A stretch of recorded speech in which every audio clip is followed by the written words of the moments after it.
Señor bendiga, hermanos. Antes que todo, quiero saludarlos en el amor de Cristo, deseando para todos ricas bendiciones y agradecido con el Señor por esta oportunidad que nos da de estar compartiendo juntos y en armonía de este momento y de la comunión en el Señor. El día miércoles, el hermano Marcelino nos compartía el Espíritu acerca de las diferentes facetas a través de las cuales podemos conocer al Señor Jesús. ¿Se acuerdan? ¿Cierto? Nos recordaba que Jesucristo es nuestro Señor, que Jesucristo es nuestro Salvador, que Él es nuestro sanador, que Él es nuestro proveedor, etcétera, etcétera. Y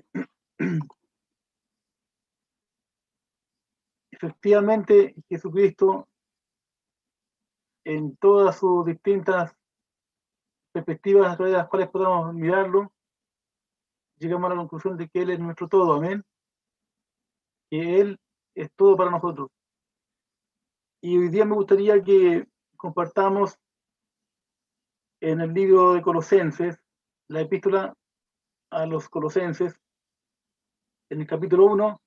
Voy a leer los primeros 14 versículos, más que nada a modo introductorio, pero como sabemos que la lectura de la palabra es un asunto personal y no es solamente un asunto congregacional, me gustaría que compartir sirva de estímulo para que podamos terminar de leer el resto de la epístola, teniendo, cierto, como antecedente lo que vamos a compartir en esta mañana. Y vamos a leer en el nombre del Padre, del Hijo y del Espíritu Santo. Pablo, apóstol de Jesucristo por la voluntad de Dios, y el hermano Timoteo, a los santos y fieles hermanos en Cristo que están en Colosas, gracia y paz sean a vosotros, de Dios nuestro Padre y del Señor Jesucristo. Siempre orando por vosotros, damos gracias a Dios, Padre de nuestro Señor Jesucristo, habiendo oído de vuestra fe en Cristo Jesús y del amor que tenéis a todos los santos, a causa de la esperanza que os está guardada en los cielos, de la cual ya habéis oído por la palabra verdadera del Evangelio, que ha llegado hasta vosotros, así como a todo el mundo, y lleva fruto y crece también en vosotros desde el día en que oísteis y conocisteis la gracia de Dios en verdad, como lo habéis aprendido de Epafras, nuestro consiervo amado, que es un fiel ministro de Cristo para vosotros, quien también nos ha declarado vuestro amor en el Espíritu. Por lo cual también nosotros, desde el día que lo oímos, no cesamos de orar por vosotros y de pedir que seáis llenos del conocimiento de su voluntad en toda sabiduría e inteligencia espiritual, para que andéis como es digno del Señor, agradándole en todo, llevando fruto en toda buena obra y creciendo en el conocimiento de Dios, fortalecidos con todo poder, conforme a la potencia de su gloria, para toda paciencia y longanimidad, con gozo dando gracias al Padre que nos hizo aptos para participar de la herencia de los santos en luz, el cual nos ha librado de la potestad de las tinieblas y trasladado al reino de su amado Hijo, en quien tenemos redención por su sangre, el perdón de pecados. Amén. No sé si ustedes ya logran captar cuál es el tema que queremos compartir, pero si ustedes son lectores de la Biblia, sabrán, ¿cierto?, cuál es el tema de la epístola en general, de la epístola a los Colosenses. Y sabemos que el tema que infunde contenido a toda esta epístola es la preeminencia de Cristo. Esta epístola fue escrita justamente para enseñar acerca de la preeminencia que Cristo debe tener en la iglesia. ¿Y por qué razón? Porque en estos tiempos había falsos maestros que se estaban levantando en las iglesias, y en particular en la iglesia de Colosas, que estaban enseñando doctrinas erradas, estaban, ¿cierto?, intrometiendo dentro de la iglesia doctrinas que constituían derechamente herejía respecto de lo que es la doctrina santa y pura del Señor. Y Cuando hablamos de la preeminencia de Cristo, ¿de qué estamos hablando? ¿Qué significa preeminencia? Básicamente, preeminencia significa que es lo primero, lo principal. Y por lo tanto, al hablar de la preeminencia de Cristo, lo que queremos decir es simplemente que Cristo debe ser lo primero en todo y para todos. Y aquí vamos, en estos 14 versículos, vamos a ver dos aspectos dentro de este tema global que es la preeminencia de Cristo. Y como digo, impregna todo el contenido de la epístola a los Colosenses. En estos primeros 14 versículos, vamos a ver dos aspectos de esta preeminencia. Los primeros 12 versículos dicen relación con la preeminencia del Evangelio de Cristo, y los versículos 13 y 14 dicen relación con la preeminencia de la cruz de Cristo. Y son dos aspectos de esta preeminencia de Cristo como tema general de la epístola. Y para poder contextualizar este libro, esta epístola y también este mensaje, tenemos que recordar que Colosas era una ciudad relativamente importante dentro del Imperio Romano, en particular en la provincia de Asia Menor. Esto está ubicado geográficamente en lo que hoy podría ser Turquía, y Colosas era una ciudad, como digo, bastante importante. Había sido mucho más importante en los tiempos previos a los de las cartas, pero aún conservaba cierta importancia, la cual había ido decreciendo en favor de otras ciudades que se habían levantado cercanas a ella. No sé si ustedes recuerdan la carta del ángel, ¿cierto?, a la Odisea.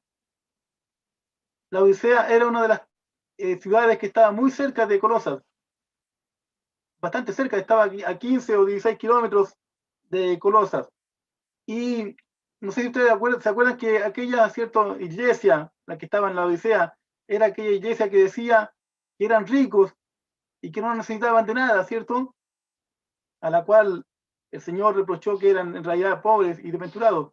Bueno, ¿y por qué tenía esta sensación de que eran ricos y que nada les faltaba? Porque esta zona era una zona efectivamente rica en recursos, una zona de mucho comercio. Colosas había sido una ciudad importante porque por Colosas pasaba una de las carreteras que unía el Imperio Romano con el Asia, con la zona del Éufrates, y por tanto todo esto, ¿cierto?, le dio un impulso grande a esta zona en particular, donde estaba Colosas, estaba también la Odisea y Herápolis, que era otra de las ciudades que estaban en este mismo valle donde estaban clavados Colosas. Hay una particularidad respecto de esta carta, perdón, de esta iglesia, la que está en Colosas, y es que esta iglesia es una de las iglesias que no fue fundada por Pablo directamente. De hecho, a lo menos hasta la fecha en que se escribió esta carta, por los dichos del mismo Pablo, hay certeza de que él no había estado en Colosas y posiblemente nunca estuvo en Colosas. Por lo tanto, él no conocía personalmente a los hermanos de Colosas, solamente por referencias. Y dije, cierto, que no fue fundada directamente porque sabemos que, en definitiva, la obra de Pablo fue la que se expandió por todo el Asia. Cuando hablamos de Asia no nos estamos refiriendo al Asia como continente, sino que estamos refiriéndonos a lo que se conocía como el Asia, y particularmente el Asia Menor, que era una de las provincias del Imperio Romano. Y a través de la aplicación de Pablo se difundió el Evangelio por todas estas ciudades, ¿cierto?, de estas provincias, llegando incluso a la capital misma del Imperio Romano, que era Roma. Y Pablo le escribe esta epístola a los hermanos en Colosas por la razón que casi siempre escribía sus epístolas. Generalmente lo hacía, ¿cierto?, para enfrentar algún problema, alguna dificultad, algún conflicto que estaba ocurriendo en las iglesias a las cuales le escribía sus cartas. ¿Y qué estaba pasando en Colosas particularmente? Lo que ocurría en Colosas era que estaba siendo presa o víctima, más bien dicho, de un peligro eminente que se cernía sobre aquella iglesia, que decía relación con herejías que se estaban infiltrando dentro de la iglesia de los colosenses. ¿Y cuál es el problema que debemos resolver para este efecto? ¿Cuál es el rompecabezas que debemos armar? Si ustedes se fijan, con las epístolas, y en particular las epístolas de Pablo, sucede generalmente lo mismo que sucede con una llamada telefónica. Cuando uno escucha, ¿cierto?, a alguien que está hablando por teléfono, uno está escuchando la mitad de la conversación. En realidad uno no debiera escuchar conversaciones ajenas, pero eso es lo que pasa en la práctica. Entonces, ¿qué sucede? Que si uno quiere saber de qué está hablando esa persona, tiene que hacer un ejercicio de deducción, ¿cierto? A partir de lo que escucha con esa persona, tiene que inferir lo que está también diciendo la persona al otro lado de la línea. Y de esa manera puede armar una cierta idea de lo que se está conversando en ese diálogo. Con las epístolas sucede lo mismo. Uno sabe lo que está diciendo Pablo, pero no sabe lo que está pasando en la iglesia a la cual está escribiendo. Sabe lo que dice Pablo, pero no sabe lo que dice la iglesia como interlocutor. Y por tanto, para poder entender el cuadro más o menos completo, uno a partir de lo que Pablo dice tiene que hacer ciertas deducciones de lo que estaba pasando en aquel lugar al cual le está escribiendo. ¿Y esto por qué es importante? Porque Pablo no señala expresamente en esta epístola cuáles son las herejías que estaban haciendo peligrar la doctrina de la iglesia de Colosas. No las señala en forma expresa, pero se pueden inferir a partir de las cosas que Pablo dice en esta epístola. Y nosotros, ¿cierto? Podemos ver como ejemplo de aquello lo que dice a partir del versículo 15 del mismo capítulo, se lo voy a leer, 15 hasta el 19, dice, Él, refiriéndose a Cristo, Él es la imagen del Dios invisible, el primogénito de toda creación, porque en Él fueron creadas todas las cosas, las que hay en los cielos y las que hay en la tierra, visibles e invisibles, sean tronos, sean dominios, sean principados, sean potestades. Todo fue creado por medio de Él y para Él. Y Él es antes de todas las cosas y todas las cosas en Él subsisten.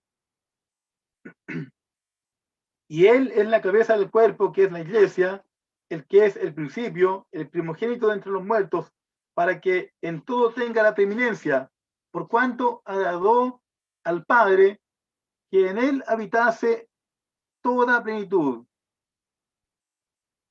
A partir de estos versículos podemos ya empezar a deducir cuáles eran las herejías que se estaban introduciendo en la iglesia de Colosas.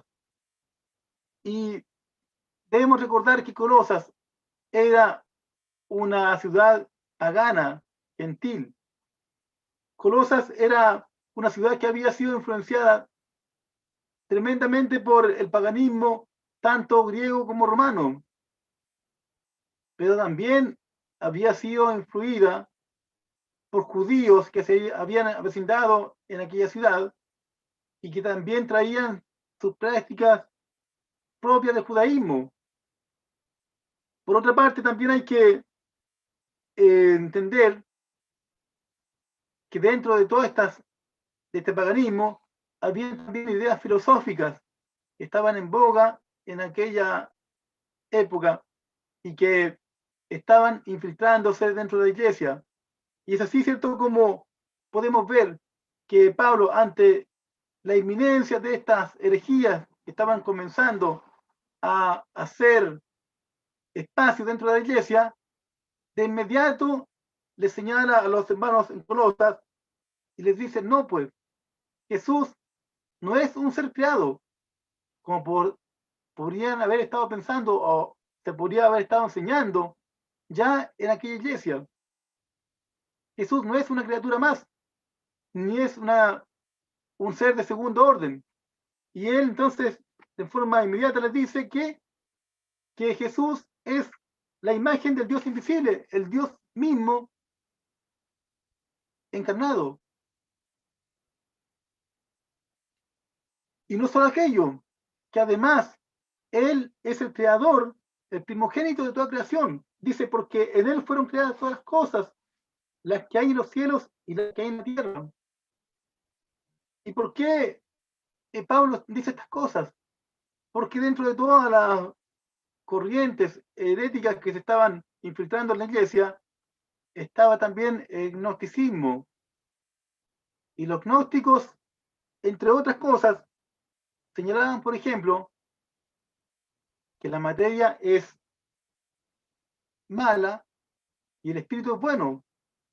Por tanto, lo que hagamos con la materia en realidad no tiene incidencia y da lo mismo. Podemos hacer lo que queramos con la materia, total, es intrínsecamente malo. Bueno, cuando hablamos de materia, estamos recordando, ¿cierto?, que el cuerpo es materia y por tanto, a partir de eso, lo que hagamos con el cuerpo da lo mismo y por tanto no tiene mayor incidencia en lo que es nuestra vida espiritual, porque para efectos espirituales lo que hagamos con nuestro espíritu es lo que importa. Eso es lo que enseñaban los gnósticos. También, por otra parte, ellos creían en la eternidad de la materia. Para ellos la materia era eterna y por tanto no había sido creada. Que es más o menos cierto lo que nosotros podemos ver hoy día en los postulados científicos que son paradigmas de la modernidad, como por ejemplo aquel postulado de Newton que dice que la materia no se crea ni se destruye, solo se transforma, ¿cierto? Sin embargo, el apóstol les deja en claro enseguida también que esto no es así y que todo lo que existe fue creado. ¿Y fue creado por quién? Por Jesús mismo. Y no solamente la materia fue creada por Jesús, también es muy conocido y muy sabido por todos que dentro del paganismo que imperaba en aquella ciudad y en general dentro del imperio de Roma, era muy común adorar a espíritus creados como los ángeles e incluso a espíritus malignos como los demonios. Y se estaba enseñando, ¿cierto?, que Jesús ni siquiera era superior a aquellas divinidades, que posiblemente muchas de esas divinidades eran mayores que Jesús. Pero ¿qué le dice el apóstol? Si ustedes no sé si se fijaron en el versículo 16, dice, porque en él fueron creadas todas las cosas, las que hay en los cielos y las que hay en la tierra, visibles e invisibles, sean tronos, sean dominios, sean principados, fíjense, sean potestades, o sea, incluso los ángeles, los demonios, y todo fue creado por el Señor. Por tanto, la defensa que hace Pablo a través de esta carta es una refutación directa a las enseñanzas que se estaban comenzando a propagar dentro de la iglesia de Colosas, por causa de los falsos maestros que habían entre ellos. ¿Y por qué razón, cierto, Pablo hace esta defensa tan decidida de la divinidad de Cristo, de su deidad? Porque lo que él tenía, cierto, por mayor objeto de su labor era justamente que el Evangelio de Cristo se anunciara a través de todo el mundo y no con lo que se estaba enseñando en Colosa. Esto obviamente estaba peligrando porque esta herejía que estaba comenzando a ser enseñada en la iglesia de Colosa podía no solamente quedar en Colosas, sino que también seguir expandiéndose a través del resto de la cristiandad. Así que podemos, resumiendo, ver que en Colosas había, ¿cierto?, una mezcla de judaísmo, de paganismo, de gnosticismo y de adoración a espíritus malignos. Y a través de esta epístola, Pablo se encarga de refutar todas aquellas ideas y todas aquellas herejías que estaban comenzando a enturbiar y a ensuciar el Evangelio del Señor.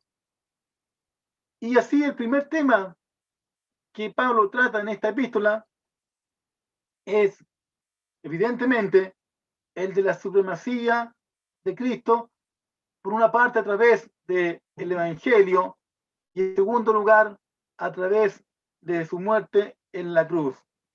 Vamos entonces ahora en forma particularizada cada versículo de los que hemos leído.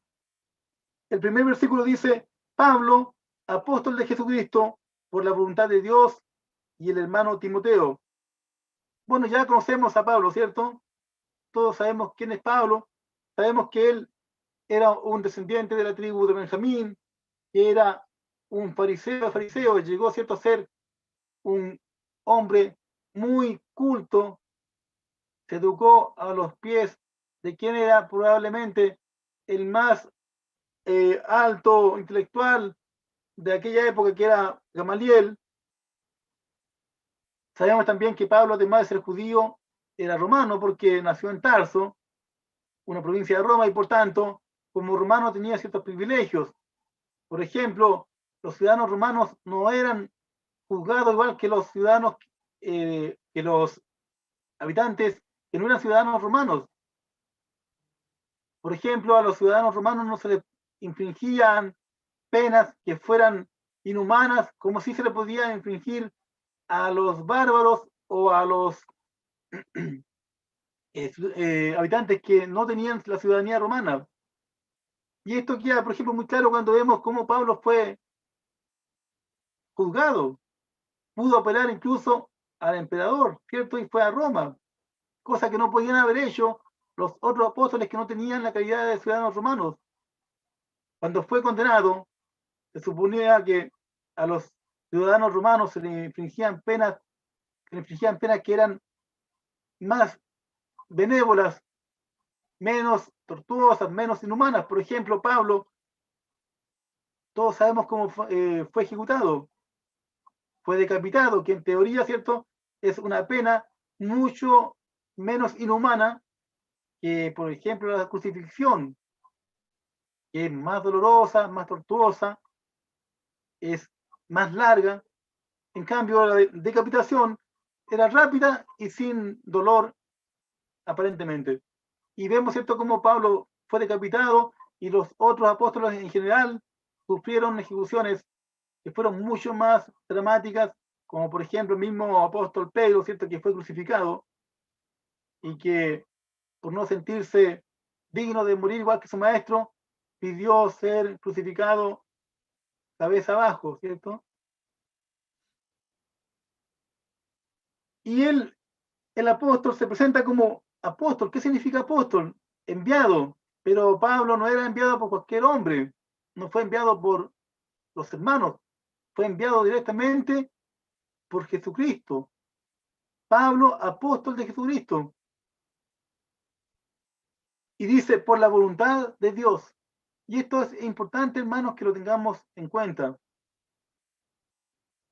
¿Cuántas veces nosotros hacemos cosas, incluso para el Señor, sin tener certeza de que estamos en la voluntad de Dios? Es importante, hermanos, que todo lo que hacemos, ya sea en nuestra vida secular, pero también lo que hacemos en nuestra vida de servicio al Señor, esté en la voluntad de Dios. ¿Cuántas veces vemos hermanos que se desgastan la vida haciendo cosas para el Señor sin haber consultado si es lo que Dios quiere que haga o no? Por tanto, es importante que tengamos en cuenta esto, que lo que hacemos tiene que estar en la voluntad de Dios. Pablo era apóstol por la voluntad de Dios. ¿Y por qué Pablo se presenta como apóstol en esta carta, a diferencia de otras, como por ejemplo a los filipenses, que se presenta simplemente como siervo de Jesucristo? Y en cambio acá usa un título de autoridad que era el de apóstol. por varias razones. Primero, cierto, como lo señalaba, Pablo no conocía a los hermanos de Colosas, personalmente al menos. Por tanto, estimó necesario, cierto, hacer uso de ese título de autoridad para que aquello, cierto, les diera también más crédito a sus palabras delante de los hermanos. En cambio, con los hermanos de Filipos, sí se conocían, había estado entre ellos muchas veces, se conocían en forma bien cercana, y por tanto la carta a los filipenses es una carta donde hay mucho más familiaridad, mucho más cercanía con los hermanos, y por tanto no es necesario que haga ostentación de sus títulos y se presenta simplemente como siervo. Pero acá era necesario para él posiblemente hacer uso de este título de autoridad que significaba el apostolado, primero por esa razón que le acabo de señalar, pero en segundo lugar, y por una razón mucho más importante aún, porque habían falsos maestros en Colosas que estaban desafiando la autoridad de los apóstoles, desafiando la autoridad de Pablo, desafiando la autoridad del Señor. Y por tanto, fue necesario que Pablo se presentara como apóstol para desde ya dejar claro cuál era la autoridad en virtud de la cual le escribía a los hermanos. Y además, para que a través de aquello, ¿cierto? De ese, de ese título de autoridad, los hermanos pudieran recibir las palabras que les estaba dirigiendo como palabras de Dios, como palabras que tenían su fuente en la autoridad delegada de Dios mismo. Otra cosa, hermanos, que debemos tener presente es que esta carta a los colosenses es una de las llamadas cartas carcelarias, junto con la carta a los efesios, con la carta a los filipenses y con la carta a Filemón. Son las 4 cartas que se estima que fueron escritas por Pablo mientras se encontraba preso en Roma. Por tanto, hermanos, hay que tener ese hecho también como parte del contexto a través del cual se escribió esta carta. Y dice Pablo, apóstol de Jesucristo por la voluntad de Dios, y el hermano Timoteo. No quiere decir, cierto, que la carta la escribieron en conjunto con Timoteo, sino que lo que está diciendo es que él estaba acompañado por Timoteo en esos momentos. Timoteo acompañaba a Pablo en su cárcel, en su prisión. Y posiblemente, cierto, las cosas que Pablo les expresa a los hermanos en Colosas, las debe haber compartido evidentemente con Timoteo, las deben haber conversado, deben haber dialogado respecto a aquellas cosas. Pero el autor es Pablo, el autor de esta carta. Otra posibilidad también es que Timoteo haya sido una especie de amanuense de Pablo, un secretario. Si ustedes recuerdan, cierto, al final del libro de Romanos, en el capítulo 16, un tal Tercio, cierto, saluda a los hermanos y dice: yo, Tercio, que escribí la carta, os saludo en el Señor. Recordamos, cierto, que Romanos es una epístola también escrita por Pablo, pero fue dictada por Pablo y escrita en términos físicos por el hermano Tercio. Y esto era muy frecuente en aquella época, sobre todo las personas de alta dignidad como reyes, emperadores, gobernadores, y posiblemente también Pablo tuvo la oportunidad de tener un secretario que transcribiera los dictados que él hacía, ¿cierto?, para los documentos que deseaba enviar.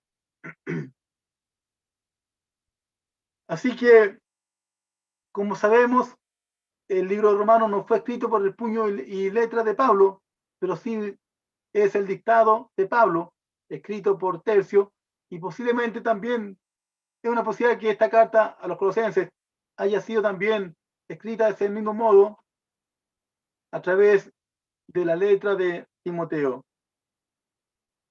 También, como digo, hay que contextualizar esta carta Y cuando vemos que Pablo está preso, hay que imaginarse qué significa aquello. Cuando pensamos en una cárcel romana, tenemos que hacernos la idea de una cárcel de piedra que posiblemente era subterránea, fría, quizás llena de ratas, de bichos. Pablo era azotado, por tanto lo más probable es que las heridas ahí estaban infectándose, posiblemente podía sufrir algún tipo de enfermedad como consecuencia de aquello, padecer fiebre, qué sé yo. Pero bueno, así todo, aún en la situación en la que Pablo se encontraba, hay algo admirable de este hermano. Y es que aún así, en aquella situación, él estaba preocupado de otros, estaba preocupado de sus hermanos, y en este caso preocupado de los hermanos que vivían en Colosas, de los hermanos colosenses. Y eso, hermanos, es algo que nosotros también debemos pedirle al Señor, porque posiblemente nosotros en esta situación no nos preocuparíamos más que de nosotros mismos, de ver cómo salimos de aquella situación, preocupados de cuál va a ser nuestra suerte, y vamos a terminar condenados o absueltos. Pero Pablo, como digo, pensaba en sus hermanos, y en el versículo 2 dice, a los santos y fieles hermanos en Cristo que están en Colosas, gracia y paz sean a vosotros, de Dios nuestro Padre y del Señor Jesucristo. Notó usted que tanto en el versículo 1 como en el versículo 2 habla de hermanos, se refiere a Tito como el hermano Tito y a los santos de Colosas, los santos y fieles hermanos en Cristo. El tono fraternal con el que Pablo escribe esta carta es evidente desde el principio. Y seguramente, aunque no conocía a los hermanos colosenses personalmente, tenía buenas referencias de ellos a través de uno de sus servidores, de uno de sus colaboradores, que es justamente el hermano al cual le pidió que llevara esta carta a los colosenses. ¿Se acuerdan quién es, cierto? El hermano Epafras. Y seguramente el hermano Epafras era un hermano, de haber sido probablemente uno de los mejores hermanos o de los mejores hombres que tenía la iglesia de Colosas, y había sido enviado por la iglesia de los colosenses para colaborar con el apóstol Pablo. Y por tanto, por esta razón seguramente Pablo tenía un cariño especial por aquella iglesia.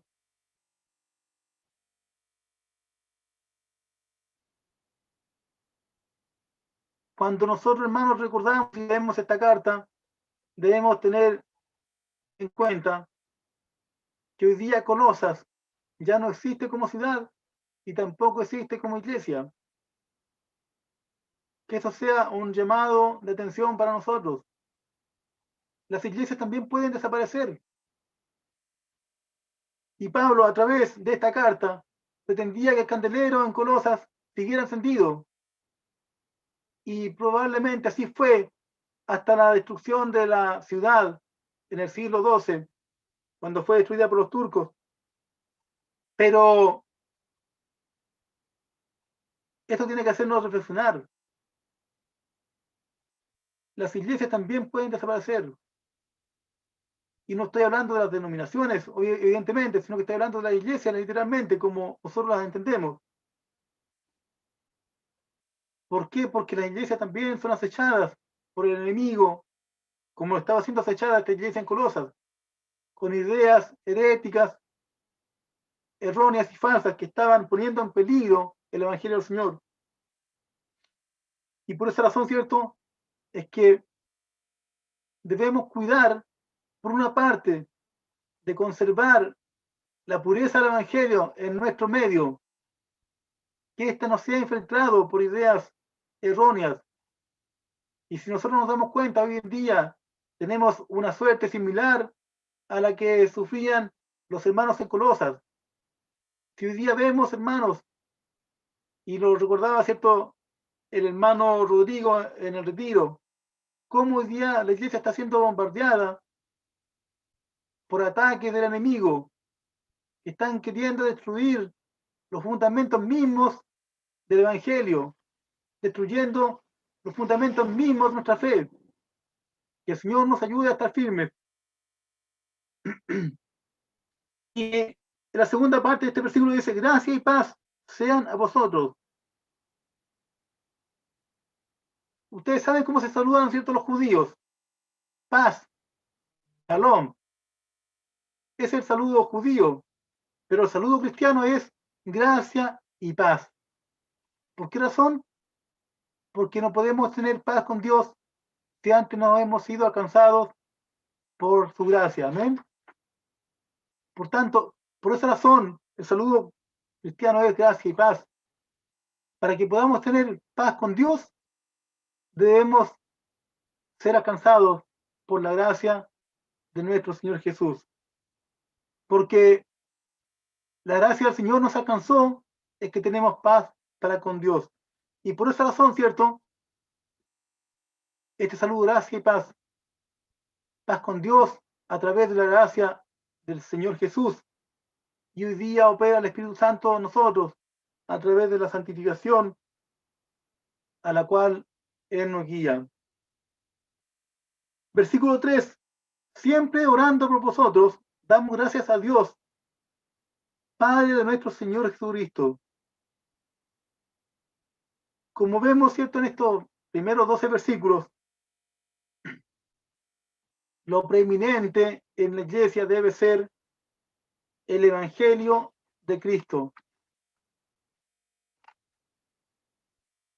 Y el apóstol daba gracias a Dios por aquellos hermanos, porque habían sido alcanzados por el Evangelio de Cristo. Nosotros, hermanos, debemos tener siempre presente lo que el Señor ha hecho por nosotros, cómo el Evangelio ha alcanzado nuestras vidas. Yo imagino que todos hemos conocido, ¿cierto?, en algún momento, o hemos estado, a lo mejor, hemos sido testigos de situaciones en las cuales, en algunos lugares, se enseña, por ejemplo, un mes entero de finanzas. Y no digo que aprender de finanzas a la luz de la palabra no sea bueno. Evidentemente es bueno, ¿cierto? Nos hace más disciplinados, más responsables. Pero no podemos, hermano, estar un mes entero hablando de finanzas y no tener el mensaje del Evangelio presente en nuestras vidas. Es muy útil, por supuesto, que dediquemos algún espacio para hablar de la familia, pero no podemos estar 2 meses, 3 meses hablando de la familia y olvidándonos de lo central del mensaje que hemos recibido, que es el Evangelio de Cristo.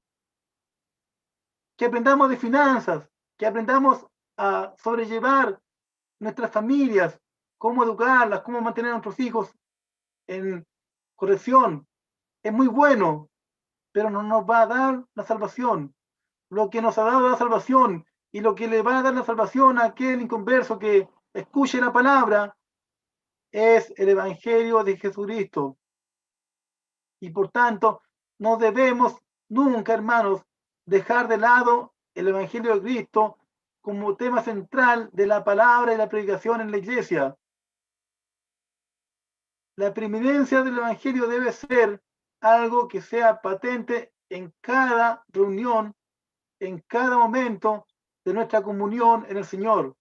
Nunca olvidar lo que el Señor hizo por nosotros y cómo el Señor ha llegado a nuestras vidas. Siempre orando por vosotros. ¿Por quién? Por los hermanos de Colosas, ¿cierto? ¿Sabe usted, hermano, cuál es una de las claves para que tengamos una vida de oración activa y productiva, fructífera? ¿Cuántas veces, hermanos, no hemos escuchado hermanos decir que estoy medio flojito en mi vida de oración? o que tengo poca oración y quisieran tener más momentos de oración, pero sienten que no tienen cómo hacerlo, no saben cómo lograr que esa vida de oración se manifieste en sus vidas. ¿Saben cuál es una de las claves para tener una vida de oración ferviente? Es lo que dice acá el apóstol. Siempre orando por vosotros, damos gracias a Dios. Pablo siempre oraba por sus hermanos. ¿Por qué razón? Por la gratitud que sentía para con Dios respecto de aquellos hermanos. Un corazón lleno de gratitud va a ser un corazón lleno de oración. Si en nosotros, hermanos, hay gratitud, entonces vamos a tener una vida de oración también ferviente. Por tanto, hermanos, queremos tener una vida de oración activa, profunda, eficaz. Empecemos a recordar todo aquello por lo cual debemos agradecer al Señor. Empecemos a recordar todos aquellos motivos de gratitud que tenemos para con Dios. Y están siempre, hermanos, como entender de que desde el momento en que despertamos en la mañana, ya tenemos un motivo de gratitud, el cual da gracias al Señor, que es que nos ha dado un nuevo día de vida. Pero si empezamos a buscar en nuestra memoria, nos vamos a dar cuenta que tenemos muchísimas razones, infinitas razones por las cuales estar agradecidos y por las cuales, por tanto, estar en oración cada día con el Señor. Cuando somos mal agradecidos, evidentemente oramos poco. Pero cuando tenemos un corazón agradecido, naturalmente esa gratitud nos va a llevar a estar expresándole nuestra gratitud a aquel ante el cual nos sentimos deudores.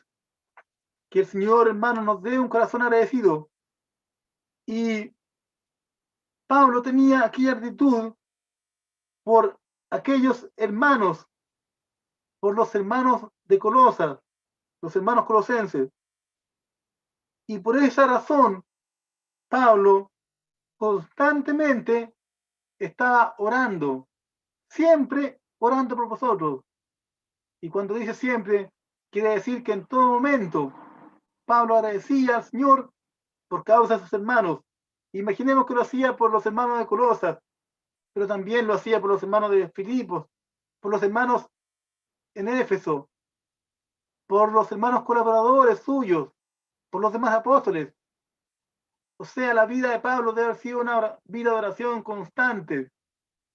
Y por tanto, la grandeza de Dios manifestada en Pablo tiene un correlativo en la oración constante que Pablo tenía ante su Señor. Y la oración no debe ser solamente una práctica que tengamos en momentos de aflicción y de problemas y angustia, que ahí naturalmente tendemos a aumentar nuestra vida de oración. No, hermanos, la oración tiene que ser principalmente un ejercicio de nuestra gratitud para con el Señor. Y la oración, como sabemos, ¿cierto? Ya lo hemos aprendido, que debe ser siempre dirigida al Padre en el nombre de ¿quién? De nuestro Señor Jesucristo. ¿Y qué nos dice el capítulo 8 de Romanos? Que el Espíritu Santo nos enseña a orar. Él pone en nosotros ciertas palabras en oración. Leamos, hermano, el versículo 4. Habiendo oído de vuestra fe en Cristo Jesús y del amor que tenéis a todos los santos. Como decía, ¿cierto? El apóstol Pablo estaba siempre en oración al Padre por causa de la gratitud que tenía respecto de estos hermanos. ¿Y por qué estaba agradecido por ellos? Porque había oído de la fe que estos hermanos tenían en Cristo Jesús. Y por otra parte habían oído también del amor que tenían para con todos los santos.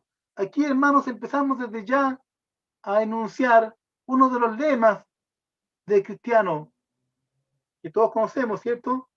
Fe, esperanza y amor. Y los hermanos de Colosa eran conocidos, tenían testimonio acerca de su fe en Cristo Jesús, pero también eran conocidos por el amor que tenían para con sus hermanos. Y seguramente este amor, hermanos, lo manifestaban de forma concreta, porque como ya hemos visto en otras ocasiones, el amor no es palabras, sino que el amor son acciones manifestadas en favor del hermano. Y el versículo 5 dice: a causa de la esperanza que os está guardada en los cielos, de la cual ya habéis oído por la palabra verdadera del Evangelio. Como les decía, ¿cierto? En estos dos versículos está resumido ese lema de fe, esperanza y amor. Fe que nos dio la salvación. Amor, ¿cierto? Que es la consecuencia de aquella salvación. Por una parte, la fe bien puesta, ¿dónde? En Cristo Jesús. Porque todos quizás hacen ejercicio de fe, pero la fe que salva es la fe en Cristo Jesús, como dice en el versículo 4. Y a través de la fe puesta en Cristo Jesús y en su obra, en su muerte y en su resurrección, recibimos la salvación eterna. Y el amor es el resultado de esa salvación. ¿Qué nos dice el libro de Romanos en el capítulo 5, versículo 5? Que el amor de Dios ha sido derramado en nuestros corazones. Amén. Amén, ¿cierto? Por lo tanto, hermanos, cuando hablamos de la salvación y del amor, nos damos cuenta que no tenemos excusa para no amar a nuestros hermanos. No tenemos excusa, hermanos, para decir que no soportamos a tal persona, a tal hermano, que no me llevo bien con este otro hermano. No, hermanos, porque el amor que tenemos no es un amor natural, sino que es el amor que Dios derramó en nuestra vida desde el momento en que fuimos salvos. ¿Y qué respecto de la esperanza? La esperanza, ¿cierto? Dice relación con algo que esperamos. ¿Y qué es lo que esperamos? ¿Qué es nuestra esperanza? Cristo es nuestra esperanza. Cristo es la esperanza que nos está guardada, ¿cierto? En los cielos. Nosotros, hermanos, esperamos el regreso de Cristo desde los cielos. Esa es nuestra esperanza.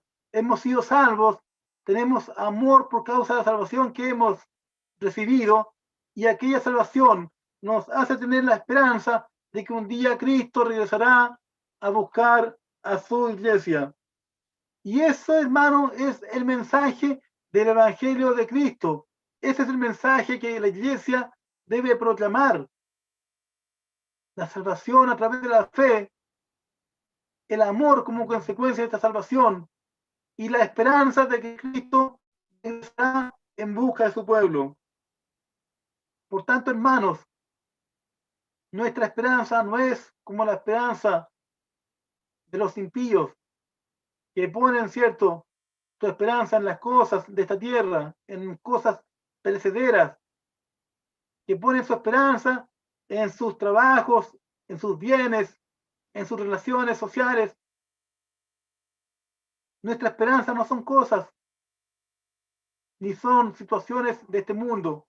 Nuestra esperanza es Cristo Jesús mismo. Amén. Versículo 6. Y hablando de este evangelio, ¿cierto?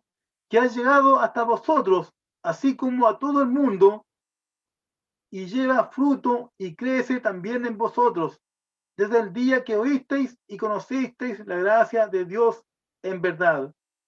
Este evangelio que debe ser preeminente en la iglesia y que produce ese lema, ¿cierto? Que es de fe, esperanza y amor. De acuerdo a este versículo 6, es el evangelio que ha sido llevado y ha sido conocido a través de todo el mundo. Y probablemente acá el hermano Pablo hace uso de una hipérbole, ¿cierto? Cuando dice a todo el mundo, posiblemente lo que quiere decir en el fondo era todo el mundo conocido desde entonces. Y en términos más concretos, dentro de todo el imperio, que era efectivamente el mundo conocido desde entonces.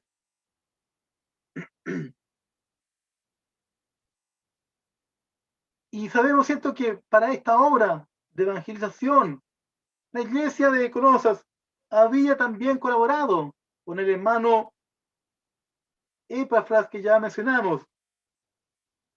Y por tanto, era partícipe también la iglesia de Colosas de esta obra de evangelismo o de esta obra de expansión del evangelio a través del mundo. Nosotros, hermanos, estamos siendo partícipes también de aquello. Que el Señor nos bendiga en aquello, ¿cierto? Recordamos lo que el hermano Eduardo nos comentaba ayer en el grupo de WhatsApp. Hay obras por hacer, hermanos. Se hizo, ¿cierto?, una obra por unos meses con esos hermanos y con aquellas personas que están en aquel campamento. Pero hay mucha obra más por hacer. El Evangelio debe seguir siendo predicado. Y debemos seguir, hermanos, siendo colaboradores del Señor en la expansión del reino de Cristo.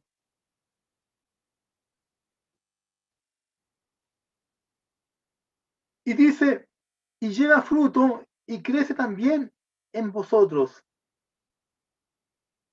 Cuando pensamos en un verdadero creyente, tenemos que entender que es una persona que está llevando frutos y está creciendo en el Señor.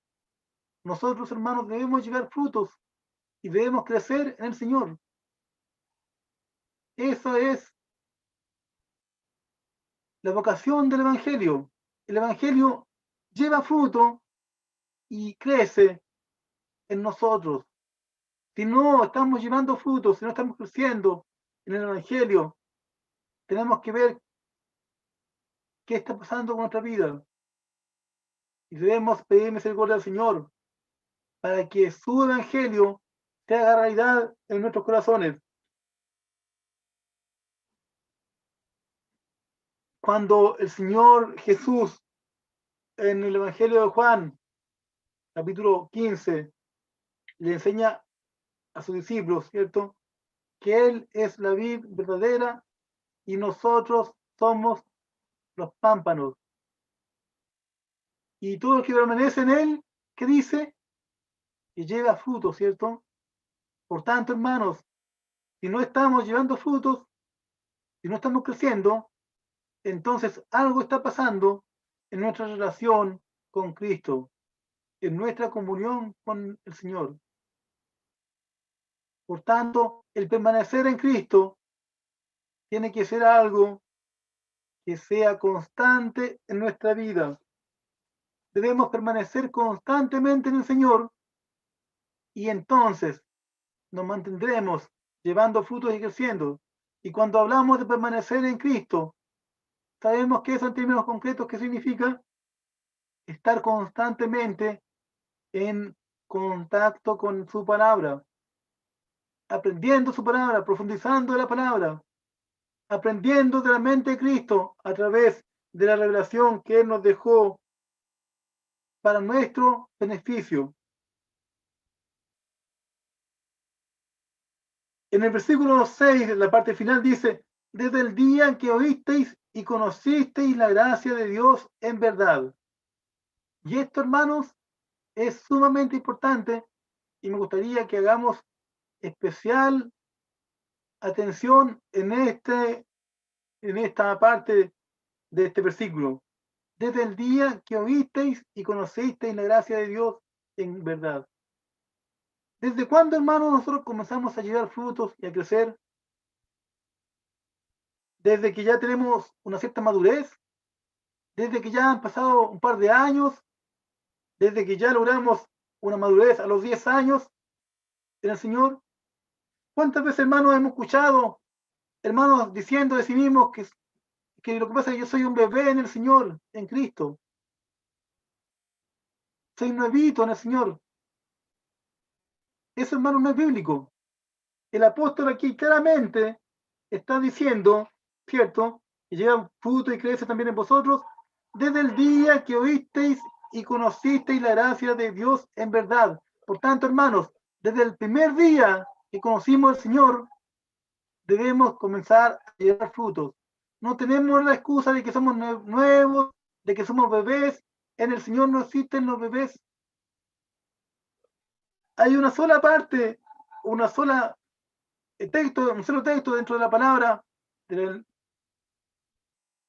que está en el libro, en la primera epístola de Pedro, capítulo 2, versículo 2, que usa la expresión bebés o recién nacidos y dice relación puntualmente para ilustrar un punto que tiene que ver con el hambre espiritual. Dice, desead como niños recién nacidos la leche espiritual no adulterada, para que por ella crezcáis para salvación. Por tanto, hermanos, lo único que de bebé o de recién nacidos que debemos tener es el hambre por la palabra de Dios, tal cual el bebé tiene hambre por la leche.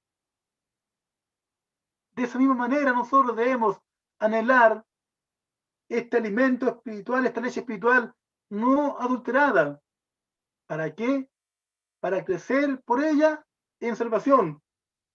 Pero es el único sentido en el cual se usa esta expresión de recién nacidos en el Nuevo Testamento.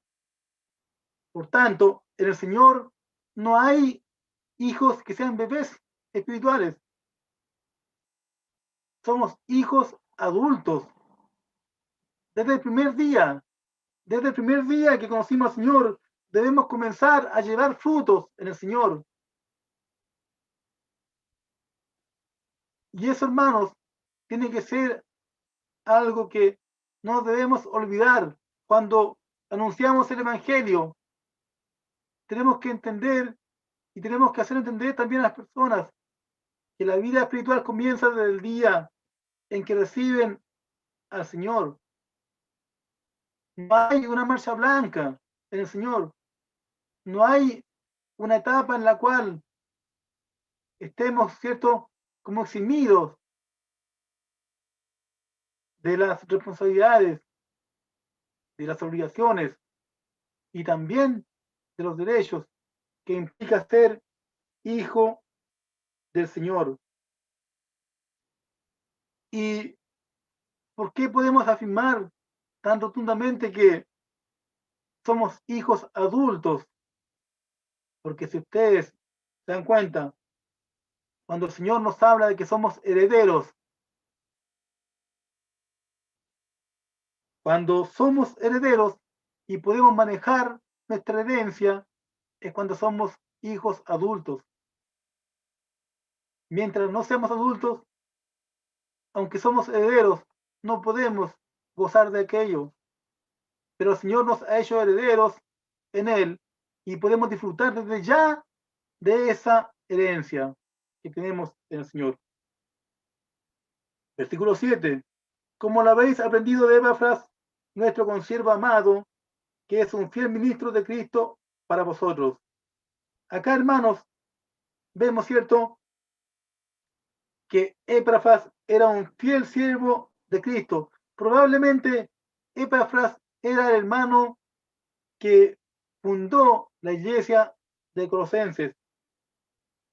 Epafras era uno de los líderes seguramente de la iglesia de Colosas y era un fiel ministro de Cristo.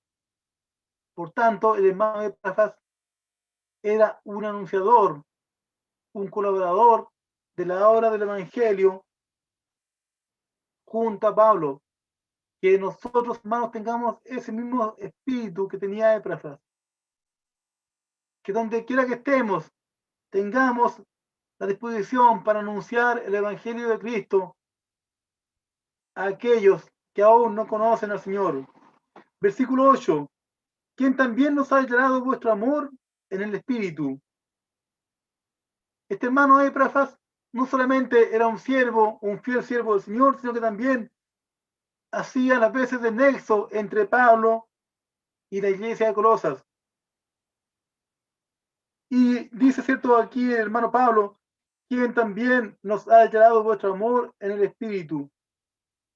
Una de las iglesias que apoyó en sus momentos delicados a Pablo fue la iglesia de los filipenses. No sé si recuerdan, ¿cierto? En el capítulo 4 de Filipenses en adelante, 4:10 en adelante, es donde Pablo expresa la razón por la cual le escribía la carta a los hermanos filipenses. Y era para agradecerles por la ofrenda que los filipenses le habían hecho llegar en sus momentos difíciles. Probablemente acá cuando Pablo dice, quien también nos ha declarado vuestro amor en el Espíritu, probablemente también esté haciendo referencia a una ofrenda, aunque no se dice expresamente, pero seguramente también Colosas también fue una de las iglesias que ofrendó al apóstol Pablo. Y seguramente haya sido Epafras quien fue encargado de llevar esta ofrenda al apóstol. Versículo 9. Por lo cual también nosotros, desde el día que lo oímos, no cesamos de orar por vosotros y de pedir que seáis llenos del conocimiento de su voluntad en toda sabiduría e inteligencia espiritual. Hemos visto ciertos versículos, ciertos aspectos del Evangelio, la fe, la esperanza, el amor, la comunión, la fidelidad en siervos como Epafras. Y acá en este versículo podemos ver otro aspecto del Evangelio que podríamos resumirlo en lo que se denomina el discernimiento espiritual. Una iglesia fuerte en el Evangelio en Cristo es una iglesia que tiene discernimiento espiritual, que tiene conocimiento espiritual. Por tanto, es una iglesia en la cual el Evangelio es preeminente en su vida corporativa. Una iglesia que estudia la palabra, que profundiza en las verdades que han sido enseñadas y entregadas a través del Evangelio. Cuando nosotros, hermanos, somos azotados por tempestades de la vida, posiblemente, hermanos, vamos a contar con el apoyo de nuestros hermanos, porque para eso, cierto, es el cuerpo de Cristo, para sobrellevar, como dice el libro de Gálatas, desde el versículo 2 del capítulo 6, en el versículo 2 dice, sobrellevar los unos las cargas de los otros y cumplir así la ley de Cristo. Y esa es parte, ¿cierto?, de la vida de la iglesia. Pero en último término, hermanos, tenemos que tener claro que en último término estamos solos ante el Señor. En medio de nuestras dificultades, en medio de nuestros problemas, vamos a tener cierto apoyo, pero en último término nos las vamos a tener que ver solos ante aquellas dificultades. Así lo dice cierto mismo capítulo 6 de Gálatas, en el versículo 5. Cada uno llevará su propia carga. Y en ese momento, hermanos, ¿qué es lo que nos va a ayudar a soportar la prueba, la dificultad? El conocimiento de la palabra de Dios. Porque la palabra de Dios es Cristo mismo.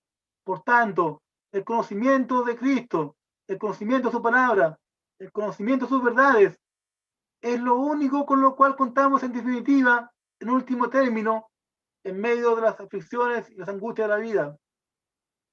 Cristo es, en definitiva, con quien finalmente contamos para poder sobrellevar todas nuestras cargas. Al final de cuentas, ¿cierto? Estamos solos, pero no realmente solos, pero con Cristo Jesús. Pero Cristo, ¿a través de qué? A través de la obra que se ha hecho vida en nosotros, permaneciendo en Él, y permanecemos en Él a través de la palabra. Por tanto, hermanos, debemos ser llenos del conocimiento de la voluntad de Dios en toda sabiduría e inteligencia espiritual. Que dice el Efesios 5:17, dice, por tanto no seáis insensatos, sino entendidos de cuál sea la voluntad de Dios.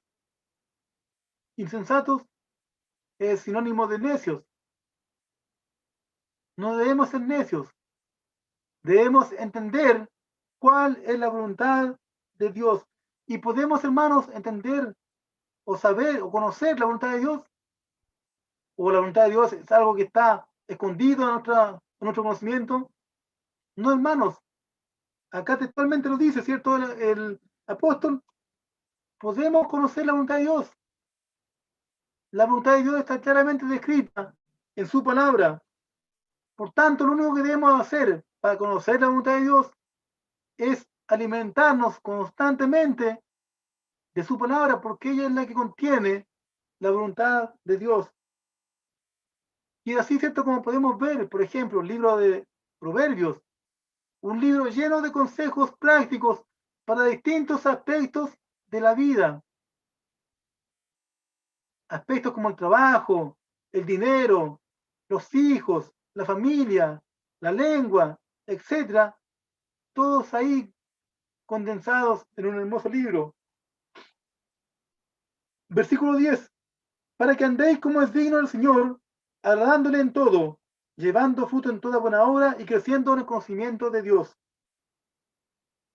Cuando vemos, ¿cierto?, el libro de Juan, el Evangelio de Juan, y vemos que estar en Cristo dice relación con qué? Con la salvación. Estamos en Cristo y somos salvos a través de aquel hecho, porque estamos en Cristo. Pero cuando hablamos aquí, en este versículo, de andar en Cristo, dice relación ahora con otra cosa. Dice relación con la santificación. Estamos en Cristo y por tanto somos salvos. Pero para ser santificados debemos andar en Cristo. Por aquellas razones, hermano, importante que en todo lo que hagamos le preguntemos al Señor si aquello le agrada o no le agrada. En todas las decisiones de nuestra vida debemos tener presente al Señor y ver cuál es su voluntad para con aquello. Si aquello que hacemos es grato ante el Señor o no lo es. Para que andéis como es digno del Señor, agradándole en todo. Amén. Llevando fruto en toda buena obra. Por tanto, hermanos, debemos abundar en buenas obras. Debemos, hermanos, hacer el bien con quien sea posible que podamos hacerlo, como decía un hermano hace un momento atrás. Como decía, ¿cierto?, el apóstol Pablo, en cuanto dependa de nosotros, debemos estar en paz con todos los hombres y creciendo en el conocimiento de Dios. Como ya lo decíamos, ¿cierto? Alimentándonos de la palabra de Dios. ¿Por qué razón? Porque la palabra de Dios es vida. ¿Qué dijo Jesús? No solo de pan vivirá el hombre, sino de toda palabra que sale de la boca de Dios. ¿Qué nos dice Hebreos 4:12? La palabra de Dios es viva y eficaz. Amén.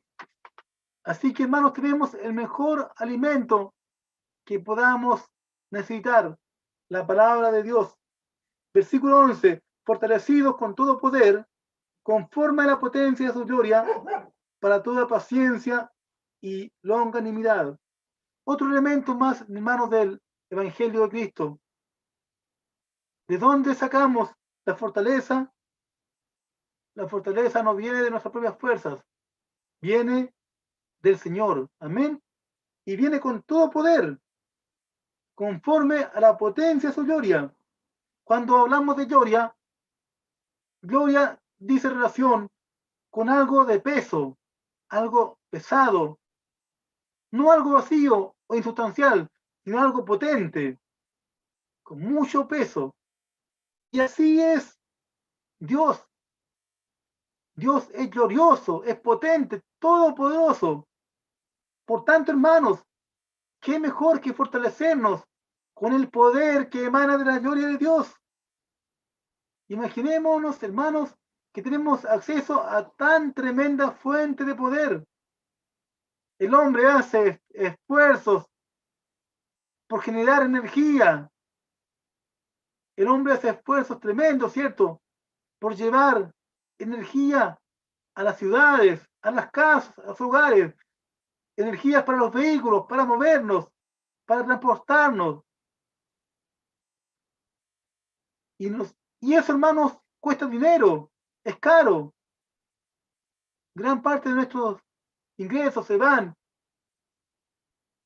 en lograr energía a través de los servicios públicos, a través del alimento que ingerimos. ¿Para qué? Para poder vivir. Pero, hermanos, tenemos acceso a una fuente de energía inagotable, que es la gloria de Dios, conforme a la potencia de su gloria. Tenemos, hermanos, acceso a una fuente de poder tan maravillosa y andamos decaídos, y andamos cabizbajos, y andamos sin fuerza, arrastrando los pies. Y, hermanos, tenemos que fortalecernos con todo poder en el Señor, conforme a la potencia de su gloria. Amén.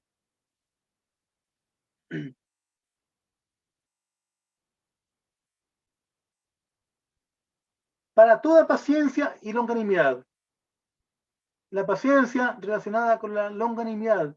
Longanimidad significa de ánimo largo, o sea, saber esperar. Y nosotros muchas veces, hermanos, queremos la respuesta para el día de ayer. Oramos por una ciudad que tiene que ser suplida hoy, de inmediato, ahora ya. Y el Señor quiere, hermano, que seamos fortalecidos. ¿Para qué? Para toda paciencia y longanimidad. Otro aspecto del Evangelio. El Evangelio crea en nosotros paciencia. Y eso, hermanos, lo vemos a través de distintas cartas. Hace un tiempo atrás, ¿cierto? Leíamos en el primer capítulo de la Epístola de Santiago, cómo las pruebas, cómo debemos gozarnos en las pruebas. ¿Por qué? Porque aquellas nos van capacitando. ¿Para qué? Para lograr en nosotros paciencia. ¿Cuántas veces, como dice el apóstol, el hermano Santiago, perdón, pedimos y pedimos mal? Y pasan años que estamos pidiendo algo y no vemos la respuesta. Y no es porque el Señor sea caprichoso y no nos quiera responder. Es sencillamente, hermanos, porque estamos pidiendo no conforme a la voluntad de Dios. Porque estamos pidiendo cosas que no nos benefician. Por tanto, hermanos, cuando pedimos, debemos pedir conforme a la voluntad de Dios. Y para poder pedir conforme a la voluntad de Dios, volvemos a lo mismo. Debemos conocer la voluntad de Dios. ¿Y cómo conocemos la voluntad de Dios? Impregnándonos de su palabra.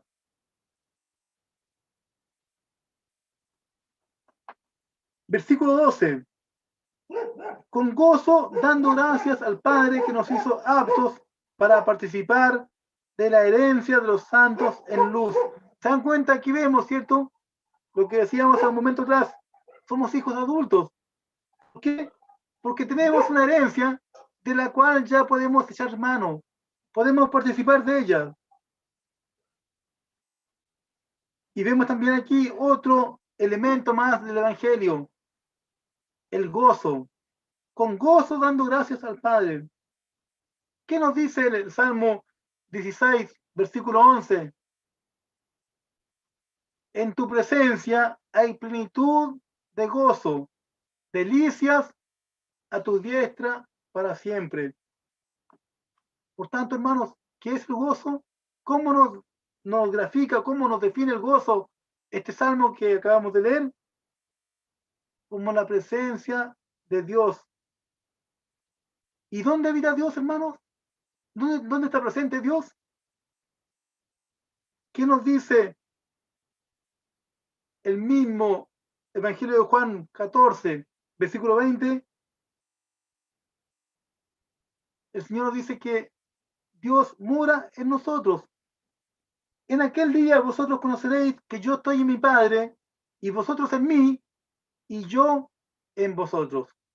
Por tanto, hermanos, si el Señor mora en nosotros, si Dios mismo mora en nosotros, y el gozo es la plenitud de gozo en la presencia de Dios, en tu presencia hay plenitud de gozo. Y si Dios mora en nosotros, como consecuencia, debemos entender que nuestra vida debe ser una vida constante de gozo en el Señor. El gozo debe ser continuo en nuestra vida. Pero, ¿por qué, hermanos, perdemos muchas veces el gozo al Señor? ¿Por qué muchas veces contristamos al Espíritu Santo que mora en nosotros? Porque perdemos esa comunión, esa presencia de Dios en nosotros se ve cortada, se ve bloqueada, porque la comunión con el Padre, con Dios, con el Señor y con el Espíritu Santo se corta. ¿Por qué razón? Normalmente por pecados no confesados, por pecados que tenemos guardados en nosotros, que no nos soltamos y que van entorpeciendo la comunión con nuestro Padre, con nuestro Señor, con el Espíritu Santo. Por tanto, hermanos, una práctica constante de nuestra vida debe ser el confesar continuamente nuestros pecados ante Dios.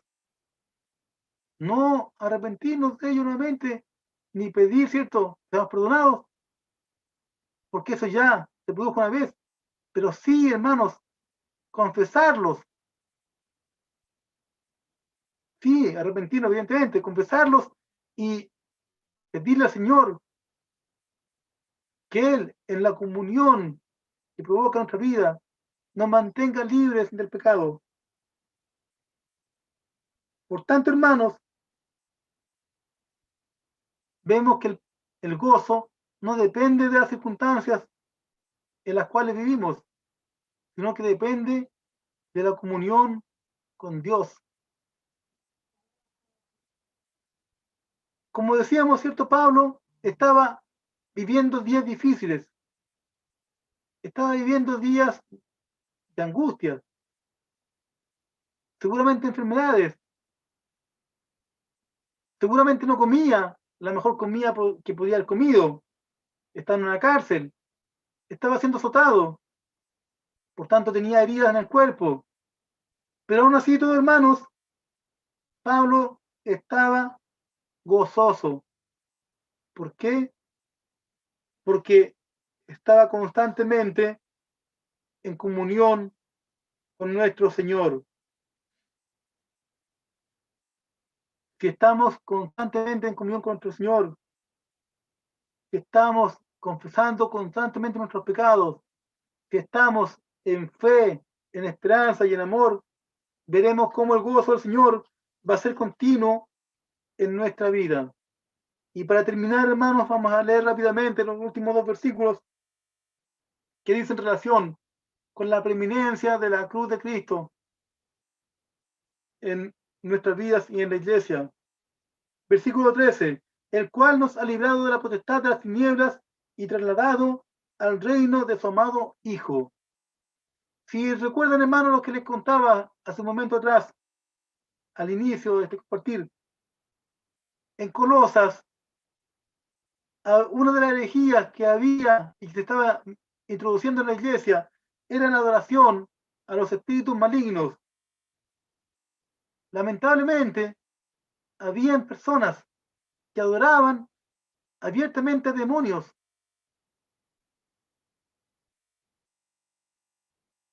Colosas era una ciudad muy pagana, esotérica, llena, ¿cierto?, de pecado. Y Pablo les recuerda que ellos antes eran así, estaban esclavos de las potestades de las tinieblas, pero habían sido sacados de las tinieblas y habían sido trasladados al reino de luz, al reino de su amado Hijo, nuestro Señor Jesucristo. Aquello que ocurría en aquellos tiempos, muy feo, ¿cierto?, muy terrible, lamentablemente también ocurre en nuestros días. ¿Cuántas veces, hermanos, vemos hermanos que tienen como costumbre leer su horóscopo? Vemos, ¿cierto?, como indagan en libros para ver cuál es el animal que les corresponde de acuerdo al horóscopo chino. O incluso quieren ver las cartas para ver qué les depara el destino. Y así, hermanos, se introducen en estos reinos de tinieblas, de espíritus demoníacos y malignos. Nosotros, hermanos, no debemos participar en modo alguno de aquellas cosas, porque hemos sido sacados del reino de las tinieblas, de la potestad de las tinieblas, y hemos sido trasladados al reino del amado Hijo de Dios, nuestro Señor Jesucristo. Por tanto, hermanos, cuidemos que no toquemos de ninguna manera los límites del reino de Dios, introduciéndonos en el reino de la potestad maligna. Y el último versículo, en quien tenemos redención por su sangre, el perdón de pecados. Por esa razón, hermanos, la cruz de Cristo también debe ser preeminente en la iglesia. Todo el tiempo, hermanos, debemos estar recordando el sacrificio que Cristo hizo en la cruz, porque fue aquel sacrificio el que nos salvó. Y bueno, gracias al Señor que tenemos, ¿cierto?, esta bendición de celebrar la cena al Señor cada primer día de la semana, recordando precisamente aquello, recordando la cruz de Cristo, recordando el sacrificio que el Señor hizo por nuestras vidas. Quizás uno, hermano, podría decir ligeramente que la vida de Cristo nos salvó. Y a lo mejor puede parecer un problema de semántica nada más, pero no, hermanos, es un asunto fundamental. Cristo podría haber venido a la tierra, haber vivido una vida pura y perfecta como la que vivió, y luego haber sido ascendido al cielo sin haber muerto. ¿Y saben qué hubiera pasado con nosotros, hermanos? Hubiéramos seguido perdidos irremisiblemente en pecado y en muerte, y no habríamos sido salvos. No somos salvos por la vida de Cristo. La vida de Cristo, por supuesto, que nos sirve de ejemplo y de modelo para nuestro caminar, pero lo que nos salvó fue la muerte de Cristo. Su muerte fue lo que nos salvó. La sangre de Cristo, esa sangre derramada por el Señor en la cruz, fue la que nos salvó y nos dio vida eterna. Por tanto, hermanos, el Evangelio del Señor y su muerte y su resurrección, su cruz, deben ser preeminentes en nuestra vida y en la vida de la iglesia. Que el Señor, hermano, nos bendiga, que el Señor nos guarde. En el libro de Hebreos, capítulo 9, versículo 22 dice, sin derramamiento de sangre no se hace remisión de pecados. Si Cristo no hubiera morido, no hubiera muerto, perdón, no hubiera morido, y no hubiera muerto también, no habría habido salvación para nuestras vidas. Y hoy día tenemos el gozo de la salvación, que nos permite estar contentos, más allá de nuestras risas, de alegría, tenemos un gozo que impregna nuestro ser desde lo más profundo. Aunque estemos llorando a veces, pero estamos gozosos. Si tenemos ese gozo, es porque fuimos redimidos por la sangre de Cristo. Como último texto para que quede en nuestra retina y podamos meditar en él. 1 Corintios 6:20. Porque habéis sido comprados por precio, glorificad pues a Dios en vuestro cuerpo y en vuestro espíritu, los cuales son de Dios.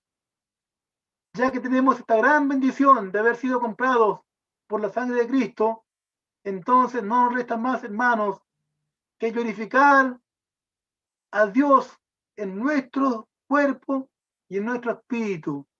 Que el Señor nos bendiga y el Señor nos guarde. Y que el Señor nos dé una linda semana y mucha gracia y paz para todos mis hermanos. Amén.